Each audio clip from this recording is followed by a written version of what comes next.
আমরা জানি প্রিপোজিশনের পর ভার্বের সাথে আইএনজি যোগ হয়, কিন্তু টু এর পরে মূল ভার্বের বেস ফর্ম বা প্রেজেন্ট ফর্ম হয়। কিন্তু টু যদি কোনো ফ্রেজ আকারে আসে তখন আবার সেই ভার্বের সাথে আইএনজি যোগ করতে হয়।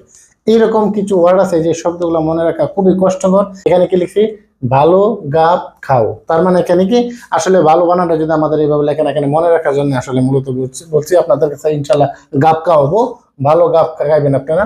তার মানে এখানে দেখেন ভালো গাব খাও, এদের পর টু থাকা সত্ত্বেও মূল ভার্বের সাথে আইএনজি যোগ হয়। যেমন এখানে দেখেন বিতে বি ইউজ টু, এতে এডিক্টেড টু, এলতে লুক ফরওয়ার্ড টু, ওতে অবজেক্ট টু, জিতে গেট ইউজ টু, এতে এডিক্টেড টু, আবার আরেকটা এতে এডমিট টু, প্রিতে প্রেপার টু, সিতে কনফেস টু, ওতে অবজেকশন টু, ডব্লিউতে with a view to, I look forward to hearing from you soon, I am use to drinking coffee.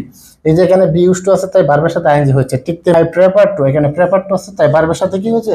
ING হয়েছে।